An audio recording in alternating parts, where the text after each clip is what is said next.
আসসালামু আলাইকুম ওয়া রাহমাতুল্লাহ।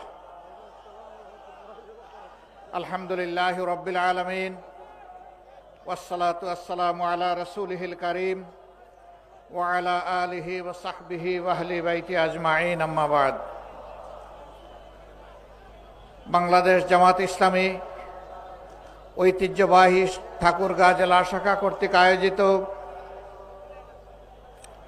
জেলা স্কুল মাঠের আজকের এই বিশাল কর্মী সম্মেলনের সম্মানিত সভাপতি, বাংলাদেশ জামাতে ইসলামী ঠাকুরগাঁ জেলা শাখার আমির জনাব অধ্যাপক বেলাল উদ্দিন, মঞ্চে বসা অন্যতম বিশেষ অতিথি বাংলাদেশ জামাতে ইসলামীর অ্যাসিস্ট্যান্ট সেক্রেটারি জেনারেল, রাজশাহী বিশ্ববিদ্যালয়ের সিনেট সদস্য, বাংলাদেশ ইসলামী ছাত্র শিবিরের সাবেক কেন্দ্রীয় সভাপতি জনাব মৌলানা রফিকুল ইসলাম খান, অন্যতম বিশেষ অতিথি বাংলাদেশ জামাতে ইসলামীর অ্যাসিস্ট্যান্ট সেক্রেটারি জেনারেল নির্বাহী পরিষদের সদস্য জনাব মৌলানা আব্দুল হালিম, আঞ্চলিক, জেলা এবং স্থানীয় নেতৃবৃন্দ, বন্ধু সংগঠনের নেতৃবৃন্দ, উপস্থিত সহকর্মী বন্ধুগণ, বিভিন্ন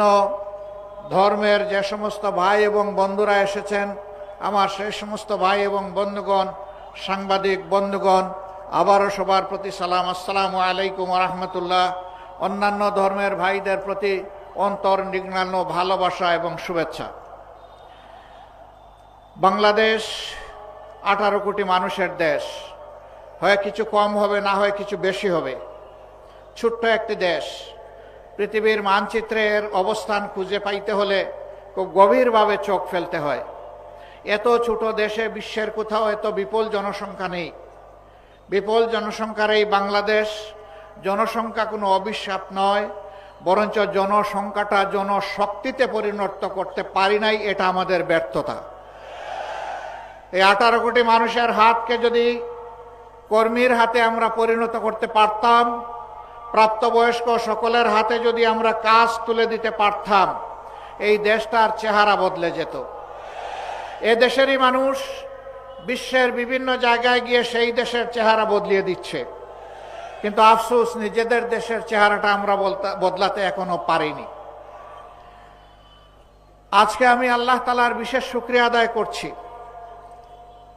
যে হাজারো নিষ্পেষণ, নির্যাতন, জুলুম, খুন, গুম, ধর্ষণ, লুণ্ঠনের তাণ্ডব চালানোর পর 17.5 বছর পরে বাংলাদেশের মানুষ একটু স্বস্তিতে শ্বাস নিতে পারছে। 15.5 বছর টানা ফ্যাসিবাদী সরকারের বিরুদ্ধে দেশের সকল বিরোধী দল দফায় দফায় আন্দোলন করেছে। এই আন্দোলন করতে গিয়ে অনেক মূল্যবান জীবন ঝরে গিয়েছে। এই আন্দোলন করতে গিয়ে অনেকে পঙ্গু হয়েছেন, আহত হয়েছেন, অনেককে ধরে নিয়ে গায়েব করা হয়েছে। আজ পর্যন্ত তাদের আপনজন জানে না তারা দুনিয়ায় বেঁচে আছে কি নেই। এই আন্দোলন করতে গিয়ে অনেকে চাকরিহারা হয়েছেন, অনেকের ব্যবসা বাণিজ্য ধ্বংস করা হয়েছে, ঘরবাড়ি লুণ্ঠন করা হয়েছে, আগুন দেওয়া হয়েছে, তছনছ করা হয়েছে। আর জামাতে ইসলামীর নেতৃবৃন্দের ঘরবাড়ি বুলডোজার দিয়ে ভেঙ্গে গুঁড়া করে দেওয়া হয়েছে। জামাতে ইসলামীর 1 থেকে 11 জন শীর্ষ নেতাকে খুন করা হয়েছে। বিচারিক আদালতে তামসা আদালত সাজিয়ে সাজানো পাঠানো আদালত আর সাক্ষী দিয়ে তাদের জীবনকে ধ্বংস করা হয়েছে। সম্মানিত ভাইয়েরা, শেষ পর্যন্ত কোরআনের পাখি খ্যাত সারা দুনিয়ার মানুষ তাদের কলিজায়, যার জন্য আলাদা একটা জায়গা ছিল, আল্লামা দিলওয়ার হোসেন সাঈদীকেও জেলের ভিতরে মৃত্যুর দিকে তারা ঠেলে দিল। তার একটা জানাজা ঢাকায় হবে, তা বরদাস্ত করতে পারলো না। শেষ পর্যন্ত তাকে জোর করে পিরোজপুরে পাঠিয়ে দেওয়া হলো। সেখানে সেনাবাহিনী, বিজিবি, পুলিশ, র্যাব, আনসার সব কিছু দিয়ে চতুর্দিক থেকে ঘেরাও করে মানুষের স্রোত ঠেকানোর চেষ্টা করা হলো। তুমুল বর্ষণমুখর দিনে মানুষের স্রোত কেউ ঠেকাইতে পারেনি। সেখানে লক্ষ মানুষ বৃষ্টির পানির সাথে নিজেদের চোখের পানি দিয়ে তাদের প্রিয় মানুষকে দুনিয়া থেকে বিদায় দিয়েছে। জানাজায় শরীক হয়েছে, তার জন্য কেঁদেছে, আল্লাহর দরবারে মাগফিরাতের দোয়া করেছে, তার মর্যাদা বৃদ্ধির দোয়া করেছে। আল্লাহ যেন তাকে শহীদ হিসাবে কবুল করেন সেই দোয়া করেছে। এই শীর্ষ 11 জন নেতা, তাদের সহকর্মীবৃন্দ এবং অন্যায়ভাবে যাদেরকেই এই দেশে হত্যা করা হয়েছে, যারা ঈমান নিয়ে বিদায় নিয়েছেন, আল্লাহর দরবারে দোয়া করি আল্লাহ তাদের সকলকে শহীদ হিসাবে কবুল করুন। বিশেষ করে 24-এর এই আন্দোলন যা 1 জুলাই থেকে শুরু হয়ে 30 জুলাই এসে শেষ হয়েছে, এই আন্দোলনে যারা বুক পেতে দিয়েছিল, বুক পেতে দিয়ে বলেছিল বুকের ভিতরে তুমুল ঝড়, বুক পেতেছি গুলি কর,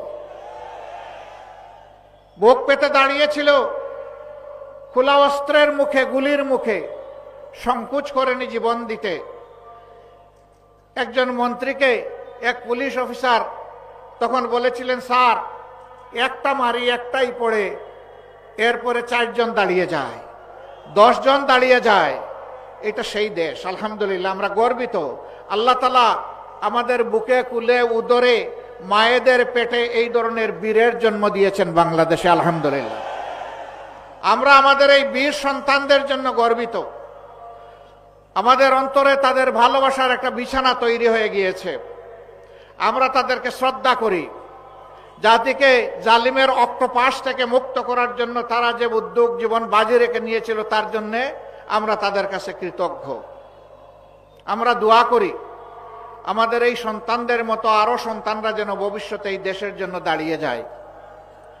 প্রিয় দেশবাসী, এই দেশটা বিভিন্ন ধর্ম বর্ণের মানুষের। যুগ যুগ ধরে আমরা এখানে শান্তিপূর্ণভাবে সহাবস্থান করে আসছি।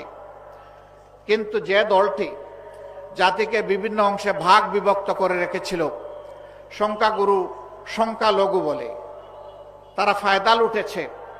আর তারাই যদি সংখ্যালঘু বলে কিছু থাকে, তাদের সর্বনাশ এই দলটিই করেছে।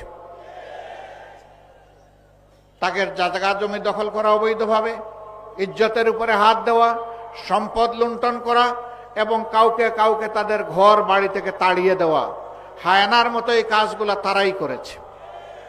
তারা নিজেরা করে এর দোষ ফেলেছে ইসলামপন্থীদের উপর।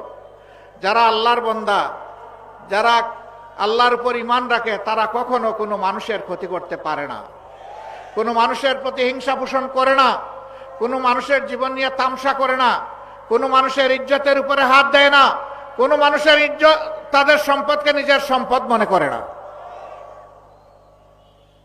আমরা দাবি জানিয়েছিলাম, জাতিসংঘের হিউম্যান রাইটস কমিশনকে আমি একটা চিঠি দিয়েছিলাম 13 সালে, যে আমাদের বিরুদ্ধে যে অভিযোগগুলো দেওয়া হয়, আমরা তার তদন্ত দাবি করছি। এই তদন্ত করবে জাতিসংঘ, আমরা সর্বাত্মক সহযোগিতা করব। আমরা চাই 72-এর 10 জানুয়ারি থেকে শুরু করে 24-এর, এখন নতুন করে আবার বলছি, 24-এর 5 আগস্ট পর্যন্ত, এমনকি আজকের দিন পর্যন্ত বাংলাদেশে এইরকম যতগুলা অঘটন ঘটেছে তার সুষ্ঠু তদন্ত হোক, তার শ্বেতপত্র জাতির সামনে প্রকাশ করা হোক। সেই শ্বেতপত্রে আমি ব্যক্তিটি যদি কালো বলে চিহ্নিত হই, দুষ্কৃতিকারী বলে চিহ্নিত হই, আমাকেও যেন ক্ষমা করা না হয়। আমরা দেখতে চাই এরা কারা, কারাই জাতির সর্বনাশ করে, সংখ্যাগুরু এবং সংখ্যালঘুর মারামারি লাগিয়ে দিয়ে। সম্মানিত ভাইয়েরা, এবারকার এই পরিবর্তন বিপ্লব গণ অভ্যুত্থানের পরে 4 দিন বাংলাদেশে কোনো সরকার ছিল না, পুলিশ ফাংশন করে নাই, বিজিবি ঘর থেকে বের হয় নাই, আর্মিরা শুধুমাত্র গাড়ির উপরে তারা মহড়া দিয়েছে। কিন্তু আল্লাহ শুকরিয়া, বাংলাদেশে এই 4 দিন বড় কোনো অঘটন ঘটে নাই। কারণ এই দেশের মানুষ দেশকে ভালোবাসে, মানুষকে ভালোবাসে। এই জন্য এই দেশের প্রত্যেকটা মানুষ ছিল এই 4 দিন সরকার। তারা সরকারের দায়িত্ব সবাই পালন করেছে যার যার জায়গা থেকে। জামাতে ইসলামী, অন্যান্য ইসলামী দল, মাদ্রাসার ছাত্র, অন্যান্য দেশপ্রেমিক দল সেই 4 দিন সমস্ত মন্দির, মঠ, প্যাগোডা, চার্চ সবগুলো পাহারা দিয়েছে, যাতে কোনো জায়গায় কোনো অঘটন না ঘটে। এরপরে দুর্গাপূজা যখন আসলো, একটি গোষ্ঠী বাংলাদেশকে অস্থির করার চেষ্টা করলো। আমরা আমাদের হিন্দু ধর্মের ভাইদেরকে আশ্বস্ত করে বললাম, পূজা আপনারা নির্বিঘ্নে করবেন, আপনাদের পাশে থেকে আমরা পাহারাদারি করব। তারা তাদের পূজা করেছেন, আমরা নিরাপত্তা যতটুকু পারি তাদের পাশে থেকে করেছি। আবার যে জায়গাটায় তারা প্রয়োজন মনে করেন নাই, ওখানে আমরা যাই নাই। যেখানে তারা প্রয়োজন মনে করেছেন আমরা সেখানে গিয়েছি, প্রশাসনকে সহযোগিতা করেছি। তবে আমরা চাই না নির্দিষ্ট কোনো ধর্মাবলম্বীদের তার একটা উৎসব আসবে,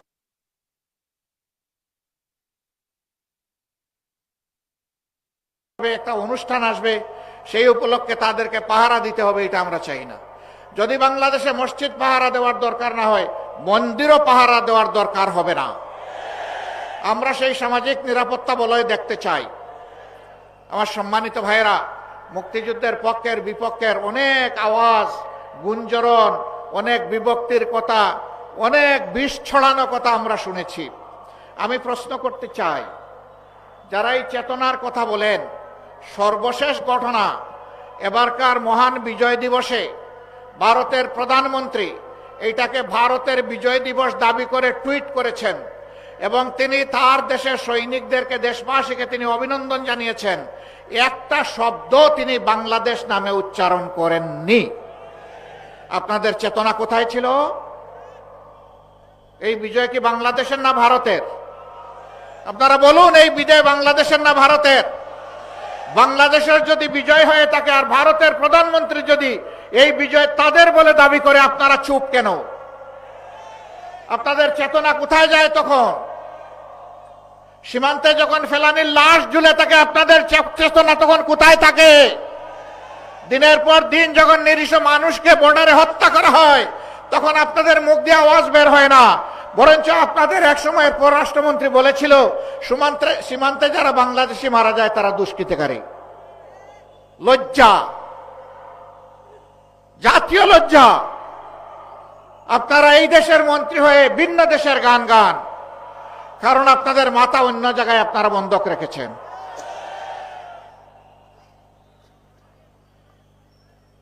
আমরা আমাদের প্রতিবেশী দেশের প্রতি সবসময় শ্রদ্ধাশীল থাকতে চাই এবং আমরা এও আশা করি তারাও আমাদের দেশের প্রতি শ্রদ্ধাশীল থাকবেন। আমরা চাই আমাদের প্রতিবেশীরা শান্তিতে থাকুন, আবার আমরা চাই তারাই যেন আমাদের অশান্তির কারণ না হন। কিন্তু মাঝে মধ্যেই তারা বাউন্ডারি ক্রস করেন।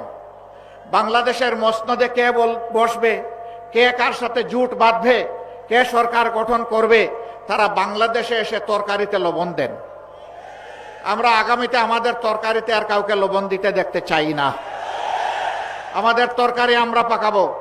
বাংলাদেশের মানুষ ঠিক করবে এখানে কে ক্ষমতায় আসবে আর কে ক্ষমতায় আসবে না। সম্মানিত ভাইয়েরা, তিনটা নির্বাচন গেল, তাদের কার্যকালে, তাদের মেয়াদকালে গায়ের জুড়ে যেভাবেই হোক ক্ষমতায় ছিল, সেই সময়টা এদেশের আপামর জনগণ ভোট দিতে পারেনি। বিশেষ করে এখন যাদের বয়স 26 বছর হয়েছে, তারা তিনটি নির্বাচনে একটা ভোট দেওয়ারও সুযোগ পায়নি। কেন? যুব সমাজকে বাদ দিয়ে আমার দেশ চলবে? এদেশের উন্নয়ন অগ্রগতি হবে? কখনো না। শেষ পর্যন্ত যুব সমাজের সমস্ত অধিকারও কেড়ে নেওয়া হলো। ছাত্রদের হাতে সার্টিফিকেট ধরিয়ে দেওয়া হয়, কিন্তু চাকরি এবং কাজ তাদের কপালে জুটে না। কোটার চক্রান্তে বন্দী করে তাদের কপাল কিসমত হাইজ্যাক করে নিয়ে যাওয়া হলো। তারা এর জন্য রাস্তায় নামলো অধিকার আদায়ের জন্য। ছোট্ট একটি দাবি, সেই দাবিটাকেও পুরানা কায়দায় হেলমেট এবং মুগর দিয়ে দমন করার চেষ্টা করা হলো। গুলি চালানো হলো, শেষ দিন পর্যন্ত মানুষের বুকে গুলি চালানো হলো। কম বেশি 2000-এর মতো বুকের দন কেড়ে নেওয়া হলো। আমরা আল্লাহর দরবারে দোয়া করি, আল্লাহ তাদেরকে শহীদ হিসাবে কবুল করুন, তাদের পরিবারকে আল্লাহ তাআলা সবর এখতিয়ার করার তৌফিক দান করুন। 34,000 ছেলে মেয়েকে কঠিন ভাবে আক্রমণ করে, আহত করে, তাদেরকে পঙ্গু করে দেওয়া হয়েছে। 500-র অধিক দুই চোখে দেখে না, 750-র অধিক এক চোখ হারিয়েছে। এই 500-র বাইরে এরা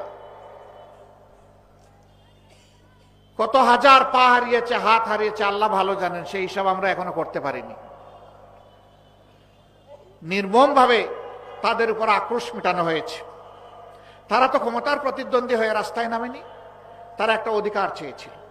কিন্তু শেষ পর্যন্ত আল্লাহর ইচ্ছা, তাদের একটি অধিকারের সাথে জনগণের সমস্ত অধিকারের জন্য তারা লড়াই শুরু করলো এবং সেই লড়াইয়ে আল্লাহ তাআলা সাহায্য নেমে আসলো। আল্লাহ তাআলা বাংলাদেশের জনগণকে উপহার দিলেন শান্তি এবং স্বাধীনতা, যার কারণে আজকে আমরা কথা বলতে পারছি। এইরকম ময়দানে গত 15.5 বছর আপনারা কোনো দলকে দেখেছেন? আওয়ামী লীগও নামে নাই। আওয়ামী লীগও নামে নাই। কেন নামে নাই জানেন? একা খালি মাঠে তো আর খেলা চলে না, সেই মাঠে আর কোনো প্লেয়ার নাই, তারাই একা। অবশ্য এটাও ঠিক, 14 নির্বাচনে 154টি আসন তারা দখল করেছিলেন বিনা প্রতিদ্বন্দ্বিতায়, 18 নির্বাচন করেছেন রাতের বেলা মিডনাইট ইলেকশন, আর 24-এর ইলেকশন করেছেন আমি আর ডামি। একদিকে আওয়ামী লীগের ক্যান্ডিডেট, আরেকদিকে আওয়ামী লীগের নিউট্রাল ক্যান্ডিডেট, স্বতন্ত্র ক্যান্ডিডেট। কি হাস্যস্কর ব্যাপার! এই সরকার ছিল ডামি সরকার। আলহামদুলিল্লাহ, ডামি সরকার হওয়ার কারণেই সামান্য একটু ফুতেই উড়ে গেছে সরকার। এখন তারা আবার হুমকি দমকি দিচ্ছেন, আবার তারা ফিরে আসবেন, দেশ দখল করবেন, আবার আগের মতো তারা তাণ্ডব চালাবেন। বলেন যে খাইয়া নাও, যে কয়দিন বাঁচার বেছে নাও, আবার আসতেছি, আবার দেখা হবে। মানে আত্মস্বীকৃত খুনি, খুনের হুঙ্কার দিয়েই চলেছে। আমরা তাদেরকে বিনয়ের সাথে বলতে চাই, এই অধ্যায় ক্লোজ। আমার ভাই রফিকুল ইসলাম খান বলেছেন, স্বৈরশাসকরা পালিয়ে গেলে আর ফিরে আসে না। চৌশেস্কু আসে নাই, রেজা শাহ পাহলভি আসে নাই, বেন আলী আসে নাই, আর উনি কয়েকজনের নাম নিয়েছেন, কেউই আসে নাই। না, কেউ আসতে পারবে না। শ্রীলঙ্কার স্বৈর শাসনও পালিয়ে গেছে, আসে নাই, আসবে না। আপনারা মানসিক সান্ত্বনার জন্য যাই বলতে থাকুন বলুন, বাংলাদেশের মানুষকে বোকা ভাববেন না। অনেক যন্ত্রণা আমাদের উপর করা হয়েছে, চাপিয়ে দেওয়া হয়েছে, জুলুম করা হয়েছে। দেশের স্বার্থে আমরা সবগুলা বুকে চেপে এখন দেশটাকে সামনের দিকে সবাই মিলে আমরা এগিয়ে নিতে চাই। আমরা চাই না এই দেশ ভাগ বিভক্ত হোক। আমরা চাই 18 কোটি মানুষের 36 কোটি হাত একত্রিত হোক। সবাই এক হয়ে হিংসা বিদ্বেষ পরিহার করে আমরা সামনে আগাই। তবে এটা ঠিক, যারা খুন করেছেন, গুম করেছেন, যারা লুণ্ঠন করেছেন, চুরি করেছেন, দেশের 26 লক্ষ কোটি টাকা বিদেশে পাচার করেছেন, তাদের বিচার হতে হবে, আর ওই টাকাগুলা দেশে ফেরত আনতে হবে। এগুলা জনগণের টাকা, ফেরত এনে জনগণের কাজে লাগাতে হবে। ঠাকুরগাঁ জেলা, আমি এখানে এসে খবর নিলাম, এটা বাংলাদেশের একটা গুরুত্বপূর্ণ জেলা। এই জেলা বাংলাদেশের উন্নয়নে নিশ্চয়ই অবদান রেখে চলেছে। এই জেলায় উচ্চশিক্ষার কোনো বিদ্যাপীঠ নেই, এখানে কোনো মেডিকেল কলেজ নাই, এখানে কোনো প্রকৌশল কলেজ বা বিশ্ববিদ্যালয় নেই, এখানে কোনো এগ্রিকালচার ইউনিভার্সিটি নাই, এখানে কোনো পাবলিক ইউনিভার্সিটি নাই। কি ঠাকুরগাঁ জেলা বাংলাদেশের অংশ না? যদি অংশ হয়ে থাকে তাইলে বৈষম্য কেন? এই জেলায় অবশ্যই এই প্রতিষ্ঠানগুলা এই জেলা পাওয়ার হকদার দাবি রাখে। আমরা অন্তর্বর্তীকালীন সরকারকে বলবো, সব যদি নাও পারেন, আগামী 1 থেকে যদি বড় কোনো প্রকল্প আপনারা হাতে নিয়ে থাকেন, ঠাকুরগাঁ যেন এটা থেকে বাদ না পড়ে। কমপক্ষে একটা মেডিকেল কলেজ দিয়ে যাত্রা শুরু করেন। আপনারা সিদ্ধান্ত নেন, কার্যক্রম শুরু করেন। পরবর্তী নির্বাচিত সরকার এসে সেটা পূরণ করবে। বাকি যে সমস্ত ন্যায্য দাবি আছে সেইগুলো পর্যায়ক্রমে দেখতে হবে। আমরা এমন চাই না বাংলাদেশের সম্পদের উন্নয়ন যে কোনো এক জেলায় চলে যাক আর বাকি জেলা বঞ্চিত থাক, এটা আমরা চাই না। আমরা চাই সমতার ভিত্তিতে বাংলাদেশের সকল জেলা যেন তার অধিকার ফিরে পায়। তার জন্য একটা জিনিসের নিশ্চয়তা বিধান করতে হবে, সেটা হচ্ছে আদালতে ন্যায় বিচার। যদি ন্যায় বিচার কায়েম হয়, অধিকার কাউকে চাইতে হবে না, এটা রাষ্ট্রের দায়িত্ব যার অধিকার তার ঘরে পৌঁছে দেওয়া। আল্লাহ যদি আমাদেরকে এমন কোন সুযোগ দেন, আমি তো দাবি পেশ করলাম, ইনশাল্লাহ আমাদের কাছে আর কোনো দাবি পেশ করা লাগবে না। আমরা ওয়াদাবদ্ধ, আমরা আমাদের সামর্থ্যের ভিতরে সর্বোচ্চ যেটা করা সম্ভব সেটা করব ইনশাআল্লাহ। অন্য কেউ যদি সরকার গঠন করে, যদি আপনাদের সেই দাবি অপূরণ থেকে যায়, আপনারা যখন দাবি করবেন, আওয়াজ তুলবেন, আপনাদের হাতের সাথে হাত মিলিয়ে আমরাও আওয়াজ তুলব ইনশাআল্লাহ। ওই দাবি আদায়ের জন্য আমরা একাকার হয়ে যাব, তারপরে আমরা দাবি আদায় করে ছাড়বো ইনশাআল্লাহ। সম্মানিত ভাইয়েরা, এটা শুধু ঠাকুরগাঁর জন্য নয়, সারা বাংলাদেশের জন্য একই নীতি হওয়া উচিত। প্রধানমন্ত্রীর বাড়ি যেখানে হবে সেখানে উন্নয়নের সমস্ত জোয়ার গিয়ে পানি ওখানে ধাক্কা লাগবে, এটা আমরা চাই না।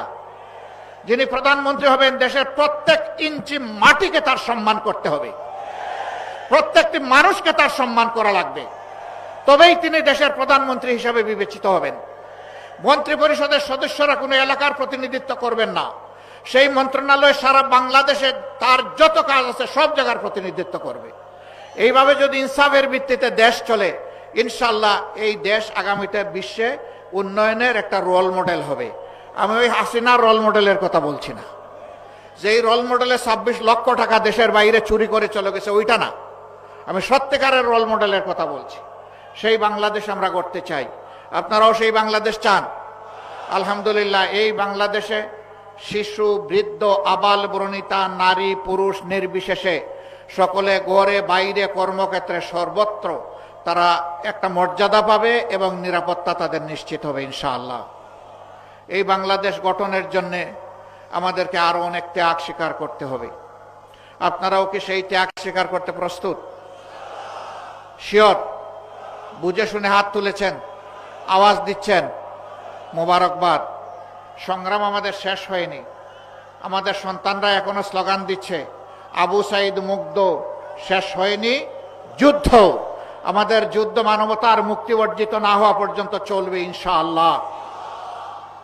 আমরা একটা বৈষম্যহীন দেশ চাই, চাঁদাবাজ মুক্ত দেশ চাই, অবৈধ দখলদার মুক্ত দেশ চাই, দুর্নীতি মুক্ত দেশ চাই, ঘুষ মুক্ত দেশ চাই এবং একটা সাম্যের বাংলাদেশ আমরা চাই, একটা মানবিক বাংলাদেশ চাই। সেই মানবিক বাংলাদেশের জন্য আমরা ইনশাআল্লাহ কাঁধে কাঁধ মিলিয়ে, হাতে হাত মিলিয়ে আমরা সামনের দিকে এগিয়ে যাব। আল্লাহ আমাদেরকে কবুল করুন।